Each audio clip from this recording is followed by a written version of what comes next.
us? What's up? This is Reverend AJ. I am so happy, so excited that you are with us this evening. Listen, this is the Divas Den. If you've never been to the Divas Den, welcome to the Divas Den. This is a conversation that ladies all across the world need to be having. We've already talked about women and mental health. We've already talked about women and nutrition. And today we are going to be talking about women and relationships. Everybody's been in a relationship, either it's with your parents, with your siblings, with a friend, with your boo, whoever it is. We've all been in relationships, but there's been sometimes in relationships we're a little sketchy, and we got to figure out how can we mend some, how can we make sure these relationships stay strong, or if we just need to just drop them all together. Ladies, you know what you got to do. You got to share, you got to tag folks, let folks know that they got to be brought in on this conversation of the Divas Den, because it is about to go down. This is Women's Month. Woohoo! We're so excited at AC, and our theme for the month is No More Excuses, Women Walking in the Power of God. And we know that in order to walk in the power and not to have excuses, all the times we need is knowledge. And we have a phenomenal woman who is with us today. She is my sister. She does her thing. Sister Chad, she is a licensed counselor. Listen, she is busy because she's just that good. She is just that good. What's up, ladies? Let us know when you're coming in. Hey, Sister Washington, Sister Alexis, Sister Young. Ladies, let us know where you're shouting out from. But I'm going to bring in my sister so that we can get this thing started. What did I just do? Oh, no. Ha ha. Computer making crazy things. What's up, sis? How you doing? Hi, everyone. How are you? Good, good. We're so excited that you are joining the Divas Den, the Diva Power Thursdays this month, talking about relationships, women in relationships. But before we get into that, can you just give us a little spiel about what you do, how wonderful you are? The little spiel. Well, I am a licensed professional mental health counselor. Currently, I work private practice, and I also do community work for the state of Texas for foster children and CPS. Currently, I primarily work with children's, teens, and adolescents, but I do about 30% of my caseload is adults and couples. And like you said, very busy. It's just an interesting time in the world today. It is. And in fact, it is so interesting that she is even a grandmama. Well, I am a licensed professional. Well, I'm so sorry. No, you're good. I am a brand new grandma. So my beautiful 5-month-old granddaughter, Harmony, and mother of 4. So balancing those two things in life, that's the reason I was so glad when you talked to me about boundaries, because those have been testing even me lately. But I'm glad that I have been able to find a balance and be able to love not only myself, but the people that I love also. Amen, man. I think we may add another week to talk about. Next week is empowerment, but I think we may need to add another week about boundaries, because that can be 2 sessions in itself. At least, definitely. About boundaries. But ladies, you know how we do. If you have a question, go ahead and drop it in the chat. We will point them out and talk to them as we discuss relationships. And so any relationship, right? We have so many different dynamics when it comes to a relationship.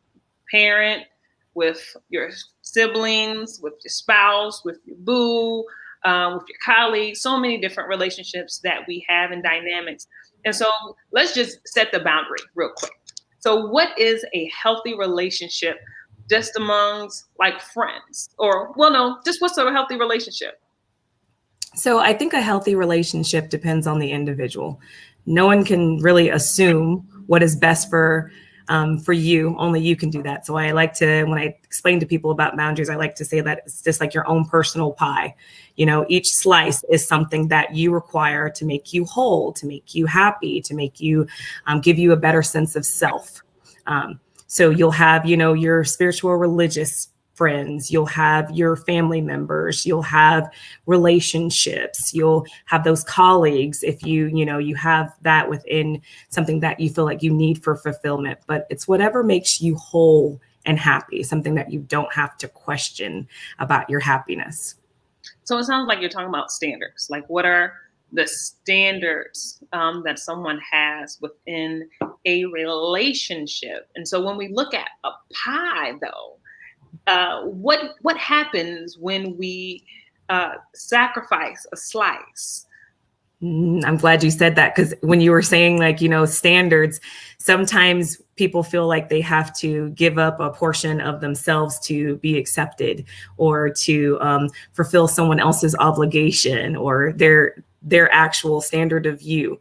And when you do that, you are giving up a piece of yourself. I've recently said that to a lot of clients now, that, I'm looking at a shell of who you are. You've given so much away of you that I'm not looking at you. I'm looking at a shell. We got to put you back together. What do you require to make yourself whole? And so those standards, that actual boundary that you draw of saying, this is what I need and this is what I don't need. And when you put together those things that you need, you just feel whole, you feel full, you feel satisfied within a day. And even when you don't feel like yourself, you can pick from that pie to nourish yourself back up again and fill yourself back up again from the way that you need, from what you need in life to feel like yourself, to have those fulfilling, healthy relationships. And I agree, because a lot of times we will sacrifice a piece of that pie, that standard, just so that we can make this relationship, regardless if it's friendship, spouse, or whatever, to make it work. To say, well, they're going to work on it, and not cutting strings at an early time. I mean, it comes with friendships, with spouses, with everything. But what's the importance of cutting the string early, or instead of just waiting to cut that string? Yeah, it's so funny. You even as clinicians, as you'll hear something that someone says and it'll resonate with something that you've heard in the past. And I think that even a client told me when I was like, well, don't burn bridges. Let's just see where things panned out. And they were like, no, I'm going to go ahead and burn the bridge. Let me see if they can swim to me, or even if they would even try. And I was like, whoa, okay, I feel that. Some finger snaps, like, would you, if I set those boundaries, which I was trying to interpret from them, if you set those boundaries, which means kind of burning that bridge, would someone even find an alternate route to you? Would they even swim to you? Would they even meet you halfway? Mm-hmm. And I'm like, I could feel that. That is, so cutting those strings can be a little bit dangerous, because you have to be strong enough to assume the responsibilities for cutting that relationship. Was it you sacrificing yourself, or was it you expecting somebody else to sacrifice themselves for you?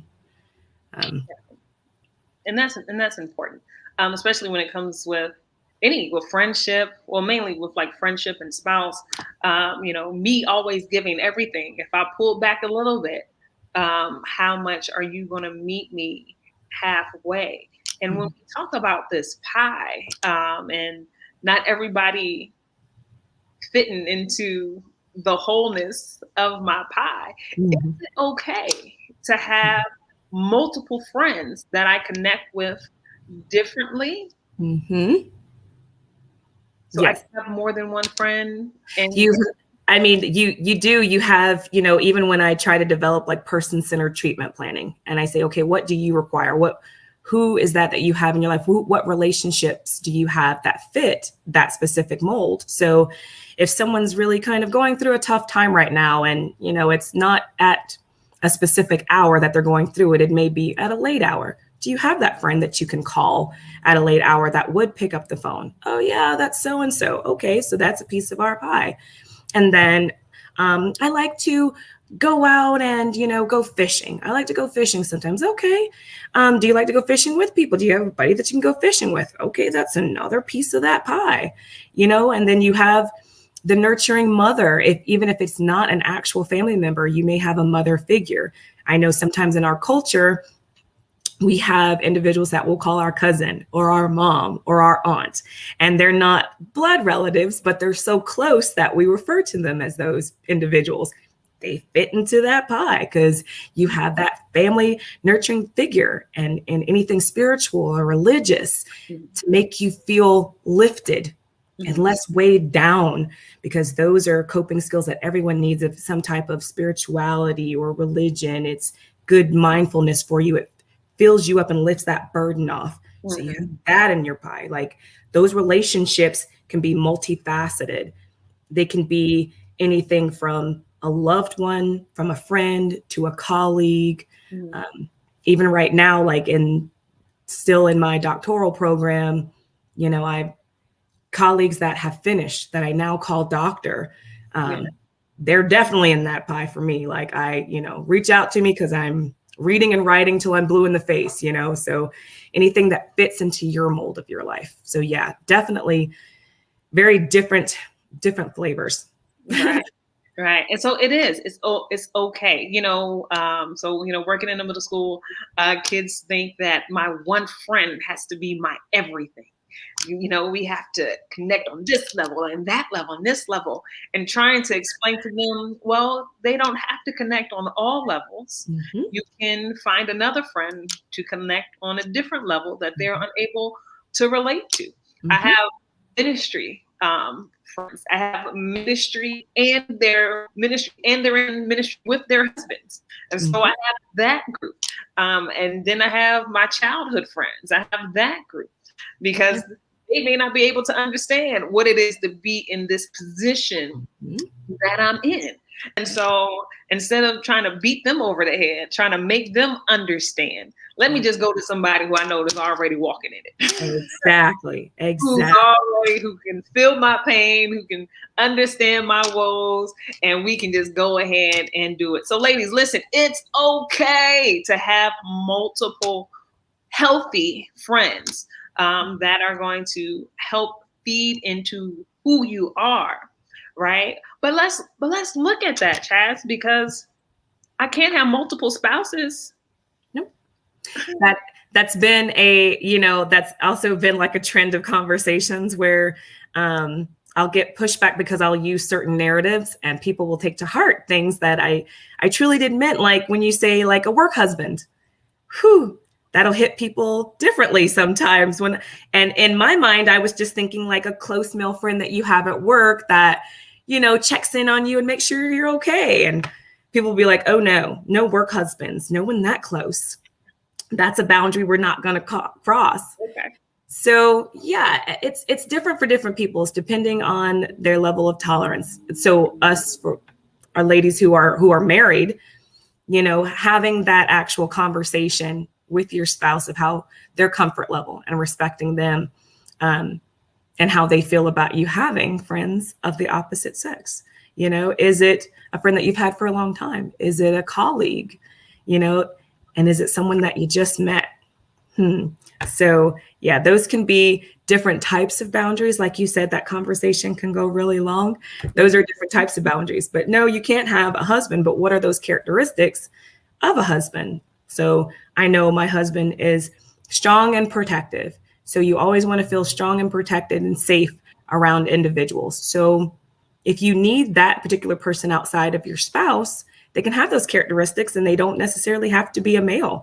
You can have friends that, so I see someone popping up. The jealous bug can be something of a different character. That's why I said that long conversation, because that boundary of you having that conversation with your spouse of what they will accept and what they will reject. So as long as you know that boundary for your spouse and you know your limitations, there shouldn't be any pushback. But yeah, we're not going to do the multiple husbands, but we can have those characteristics that we need in a strong male.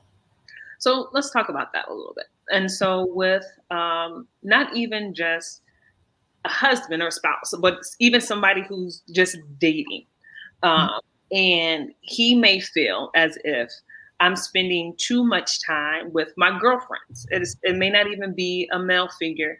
But but just my girlfriends. Mhm. And so what are possible red flags in that type of situation?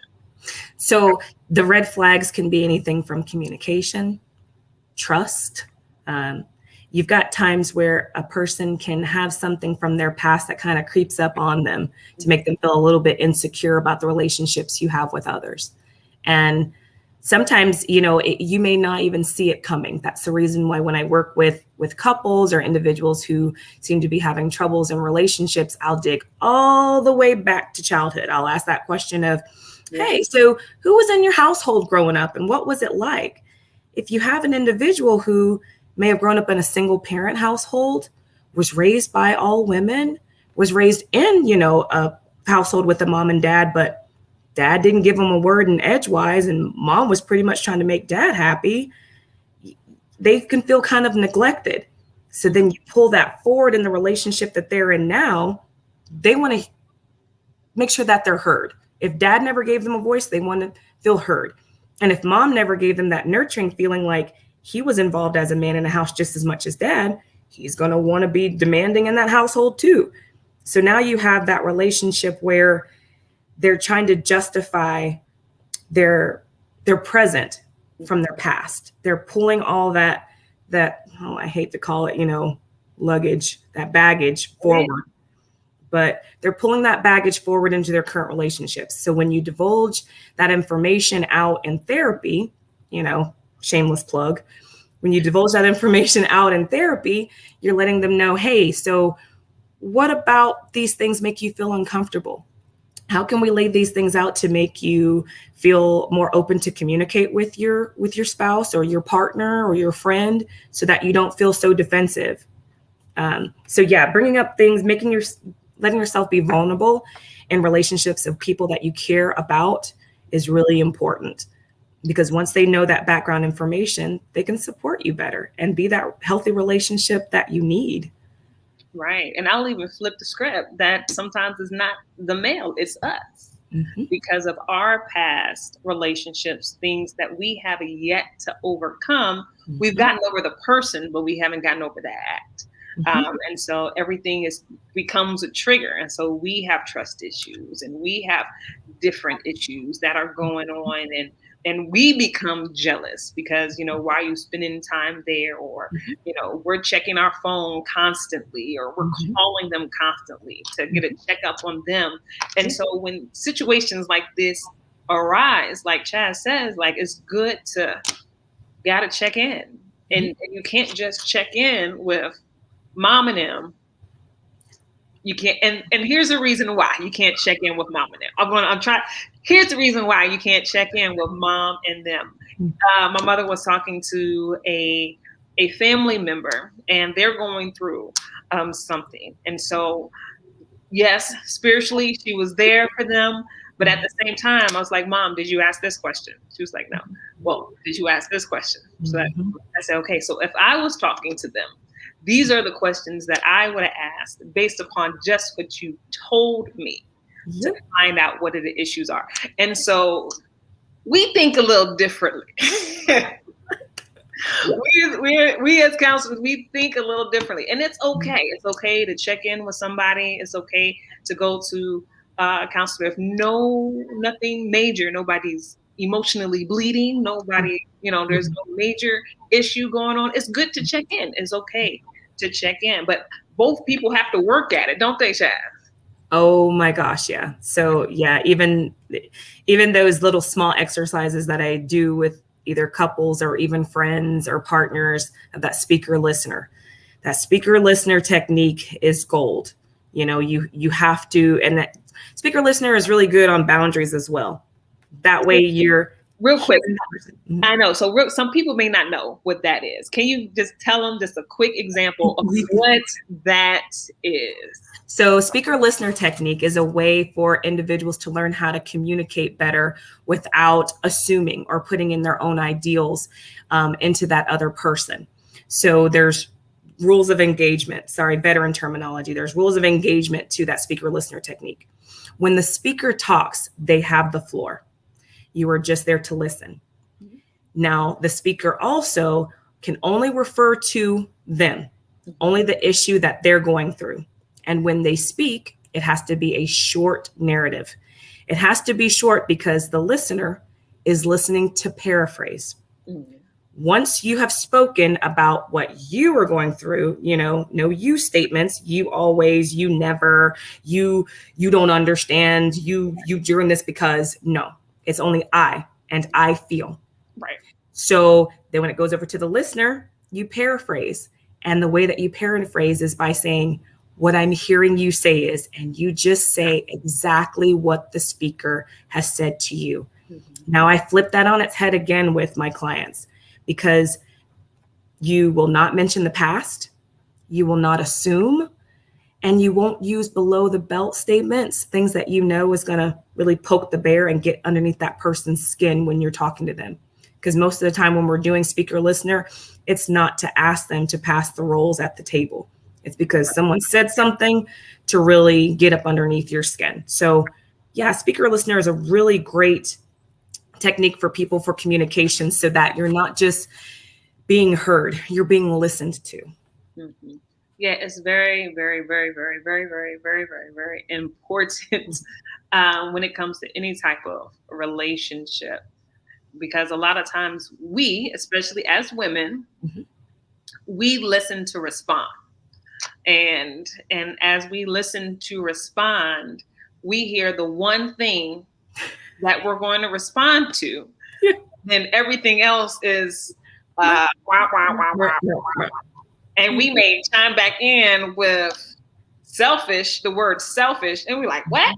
Then the rest of it is the same, wah, wah, wah, wah. And we don't understand, we don't know exactly why that person said selfish.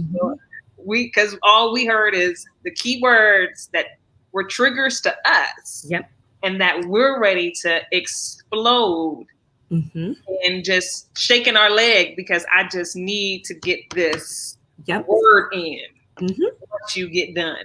And so it is very, very, very, very, very important to do that. And so how important, what do you think people need to do, right? When they're dating, before they're dating, before they get into an intimate relationship, what do you think will be ideal for them to do before taking that step, that leap?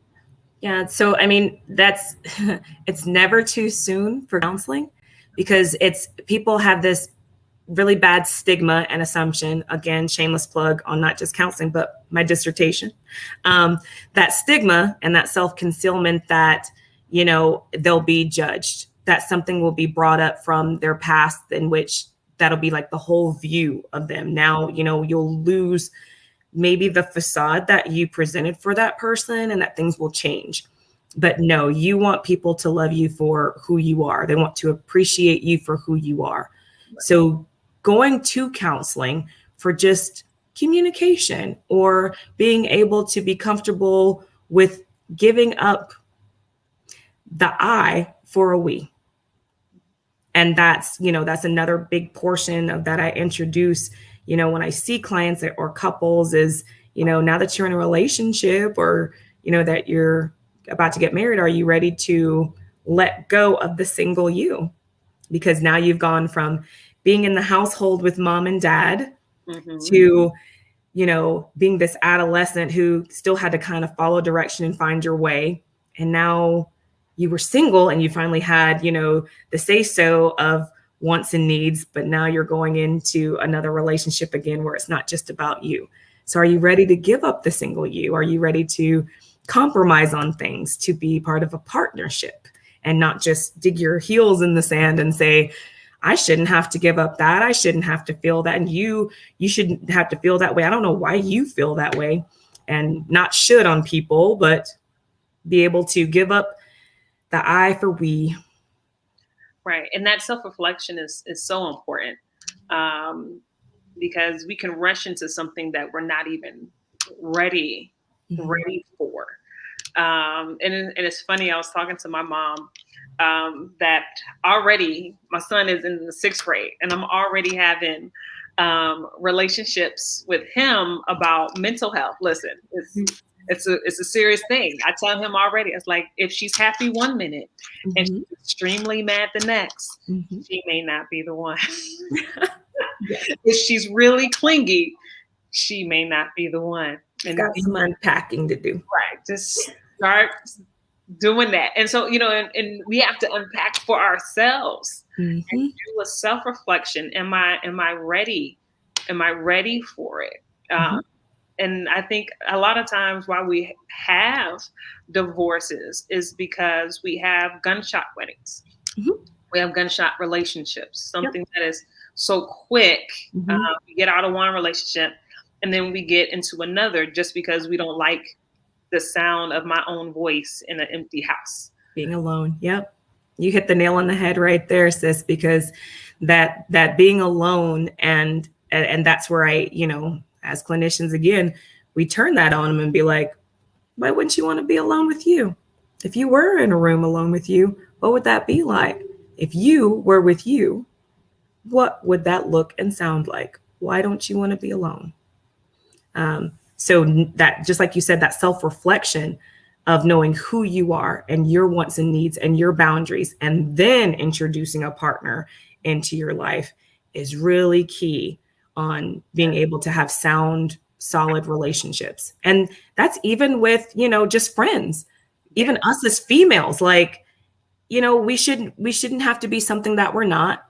We shouldn't be afraid to disclose to each other our shortcomings, because we should be each other's keeper, per se, to lift each other up and not say, hey, what, you can't hack it, or, girl, not me. I do this, and this. And I'm like, okay, well, that's good for you. But for me, this is what I'm going through, and be that active listener.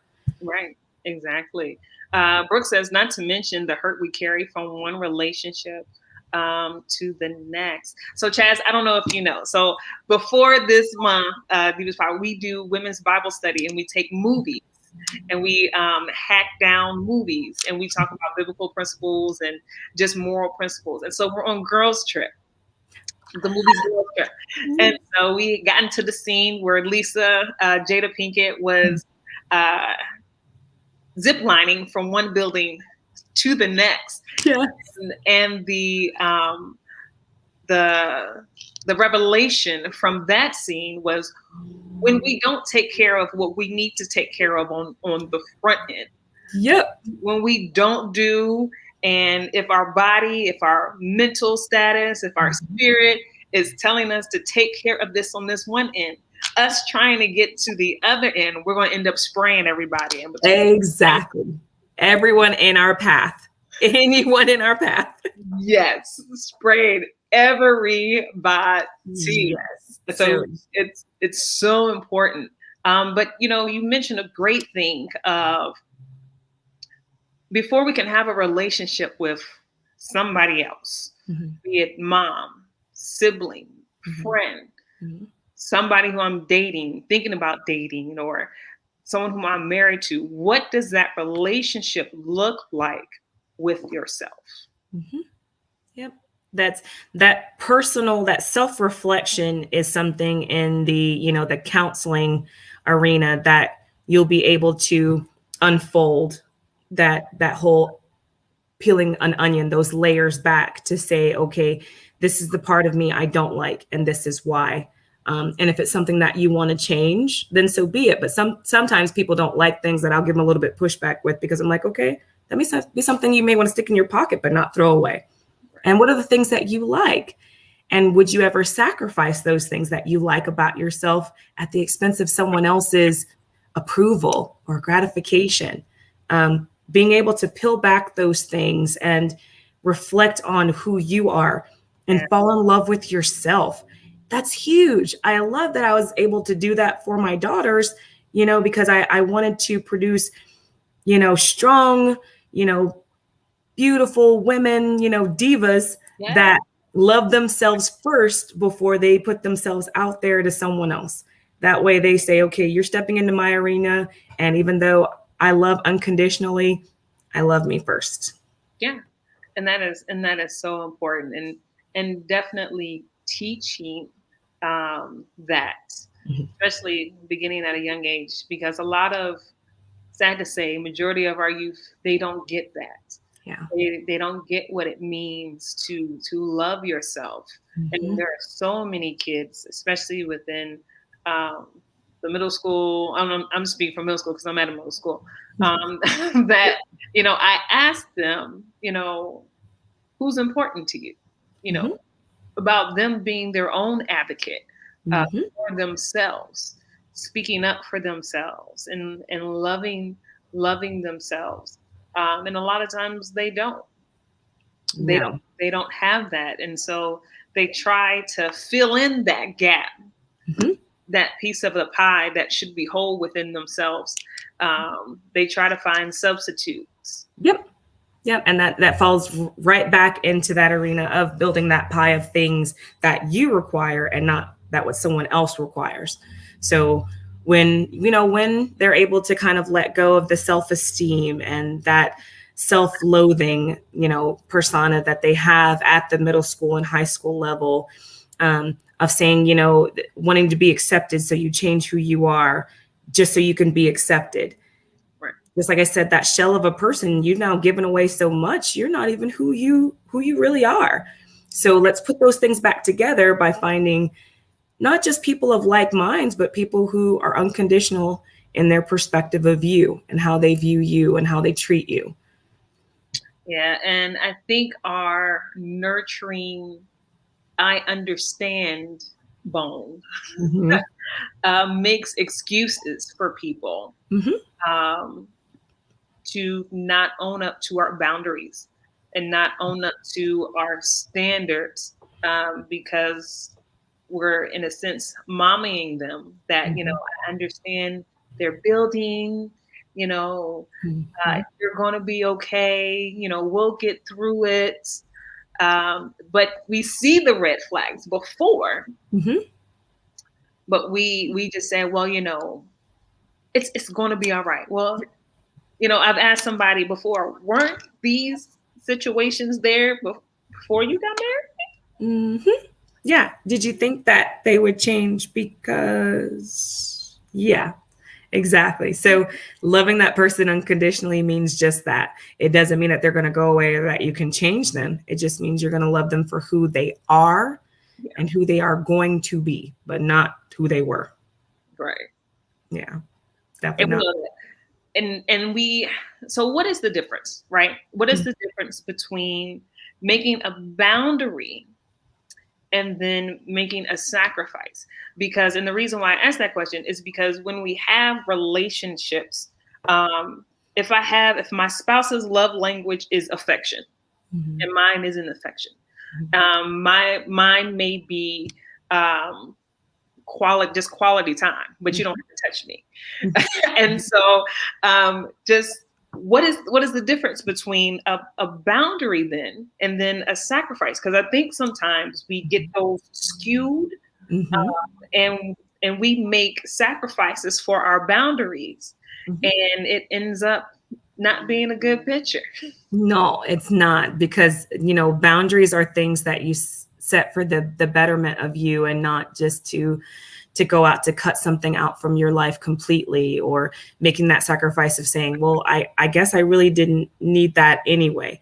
So anything that's going to make you feel less than or feel adverse effects after you've said it or done it or implemented anything in your life is definitely not a boundary. A boundary is something you did not just to set to say, okay, stop, hold.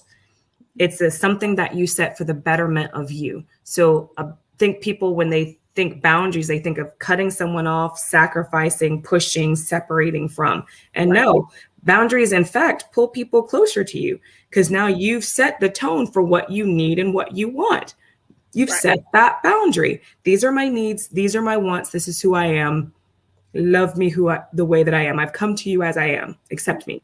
So that's a boundary. A sacrifice is saying, well, I guess I really didn't need that, or I guess I didn't really want that. I guess I can give this up. We don't want to give anything up. We want to build up. We want to, build on so we can stand above things, not sacrifice and clear away. So yeah, boundaries are something are a good thing. Boundaries are so healthy and so good. They are very, very, very, very, very, very, very healthy. What are some key things though? What are some key things when it comes to relationships, and marriage and dating and friendships, that tend to be the most common that you're seeing of struggles within relationships? The number one thing is communication. People have different perspectives, and so it's hard for you to accept and reject certain things when you have your own ideals. It's hard for you to view someone else as they are. So the communication is one of the biggest things. So when I tell them about learning perspectives, of accepting people who they are and not pushing your ideals of how you think they should feel, think, and act. Another thing that comes up is trust. If someone just like, the young lady just popped up to say, like jealousy or, things from the past, like those things can add up as collateral on the scale of trust. So now you're pulling that into your current relationship, and it may not be something that your partner did. And it may be something from the past that triggers you, just like you said, that triggers you to not trust the person that you're with. So trust is a huge thing that we need to work on in a therapeutic setting, and that lacks in a relationship. And also finances. Yeah. Finances are hard. Those are at least a couple of sessions deep in which we work on and brainstorm how that should happen. Different strokes for different folks. Some people want someone else to take over all the financial needs. Some people want, what they want when they want, and they don't understand why, it's not like I can take it with me when I die mentality, and they just want to spendthrift. So you have different ideas when it comes to finances, but so that tends to affect the way they communicate and their trust. And it also affects the big last hitch, which is intimacy. Mm-hmm. And intimacy doesn't mean intercourse. Intimacy just means affection. It could be a loving word. It can be quality time. Just like you said, it can be all 5 of those love languages. It's just your way to connect and feel with your individual, with your partner. So that intimacy is really big too, because if you go through a relationship not feeling wanted or not feeling sought after, it can lack in the relationship and have a really big strain and an effect on how you communicate, how you trust, and even, intimacy can affect finances as well, because if you find alternate means to that intimacy, mm-hmm. it can have a strain on finances as well. So yeah, those are kind of the top 4, really. Good. And it's brought up someone.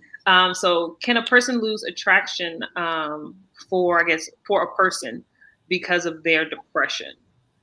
Mm-hmm. So those are things that are just a little bit more complicated, and putting yourself out there and being vulnerable. Mm-hmm. So even though you may have depression, you may have the blues, you may have something that's putting you out of that headspace where you're not feeling your norm, that's when you need that other person as a soft place to land.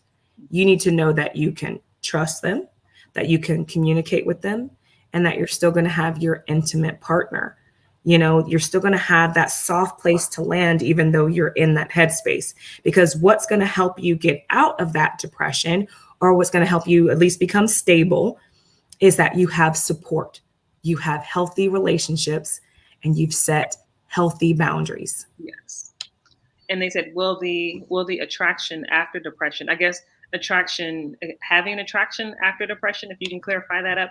But one thing definitely that I can say is that if you or your spouse or whoever you're dating is depressed or have depression, what helps the other spouse be a little more sensitive is learning about depression.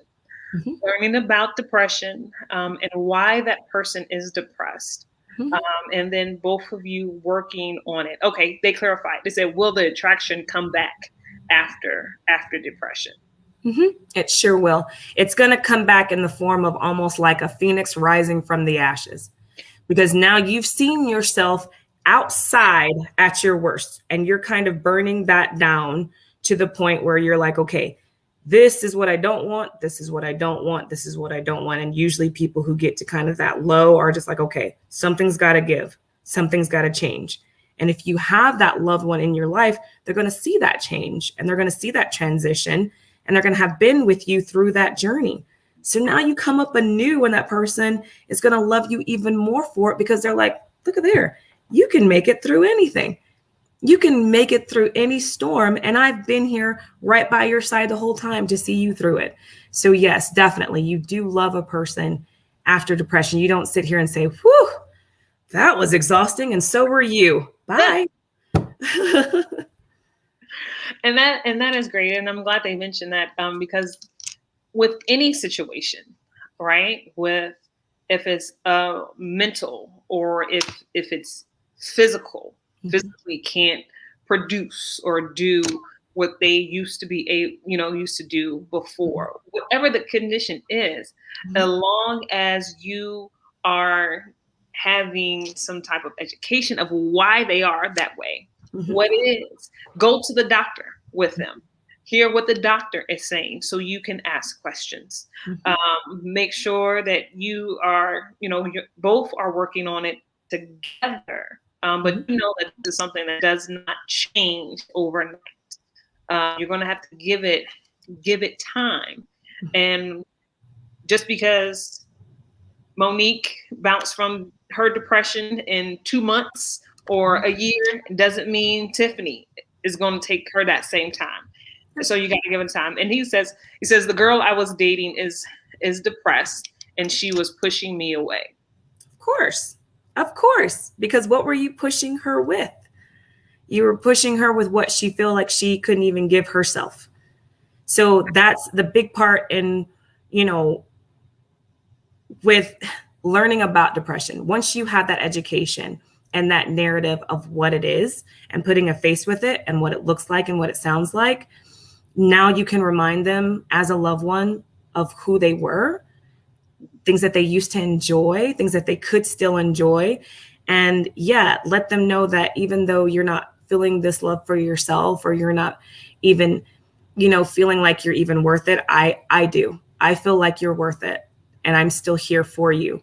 That's a common thing for individuals with depression to give that pushback, because they don't feel like they deserve what they can't even give themselves. And that's a hard reality, but you stay the course and you give them what you've known to give them since day one. And that's unconditional love and regard. And I would even add to that you may have to shift in your relationship. So where you used to go 24 places a week, you may have to scale back to one place a week, because that is too much for them. They get overloaded. And they don't know how to handle that and what they're going through internally. And so you might have to change a relationship. I know you said you was dating the person, but even all those who are listening, what I like to say is that you cannot be a traditionalist when it comes to relationships. Yeah. A traditionalist is somebody who is stuck and rigid to how things are, how things used to be, how they used to do X, Y, and Z. I always put my toothbrush over here. I always put my shoes there. I always did this after dinner. I always did this when I get up in the morning. And so when you're in any type of relationship, you cannot be a traditionalist. You have to be fluid, willing to bend, willing to change, willing to adjust. Because as we change and when we grow, right? My 2-year-old is not going to look like a 2-year-old forever. No. Man, he's gonna have facial hair. I'm gonna be crying because he's my baby no more. But he changes, and so his needs and his wants change. But just like kids change, relationships grow and change. And definitely. They can't grow and they can't change with time if you're rigid and if you're a traditionalist. Most definitely. So Chaz, look, I want to get you to your son's soccer game. So, so is there any, are there any final comments or, something that you truly just want to drive home to the ladies about just relationships in general, that if they don't leave remembering any of this that we talked about, what is one thing that they can just kind of just take with them after tonight? The one thing I guess I would let everybody know, especially when it comes to relationships, is, it doesn't just have to be individuals that you feel you have to have in your circle. The majority of feeling loved comes from oneself. It comes from oneself and, your spirituality and your faith, because you got here for a reason. Somebody loved you enough for you to be here. So loving yourself and letting people love you and being vulnerable in that aspect is key. But be careful when you're setting those boundaries, who you open that up to. And therapy can help you set that platform of that roadmap of where you want to be, as opposed of where you think you should be. Yes, ma'am. Yes, ma'am. You heard it here from the soon-to-be doctor. So proud, so excited for you. I'm going to be shouting on your graduation day. Well, listen, ladies, if you want to give to this ministry, if you want to give to the Divas, these are ways that you can give. It's the Cash App, ACAME for Cash App, and then there's text 73256 ACAME. RAM app for those who are already members of AC, and then you can always mail. Facebook and YouTube, you can go to our website, andersonchapelcolleen.org, and just give online. Last question. We got one more question. He is on a roll. Hold on. Let me get this off real quick, and so we can get this last question in. He says, what if the person who lost attraction for you is depressed? Is it possible that she lost attraction due to her depression? Not necessarily so, no. Like Anna was saying, it's the person will grow and they will change. And just because you don't fit into that new portion of their life doesn't mean that it just means that you may not have been the right person for them. It doesn't mean that you aren't a right person. As that person changes, as they grow, the things around them may change and they grow, but the narrative isn't just like it was probably the depression. Depression is just kind of like a narrative. It's just the facet. It's just it's not really the directive of who that person really is. So as they grew, as they changed, whatever course that they decided to take in their life, if you weren't part of that journey, that was just them moving on. Now you have to find out who you are, who you love, and who loves you unconditionally. But no, it doesn't have to necessarily be because of the depression. Right. And brother, I would also say, not just for him, but for everybody, don't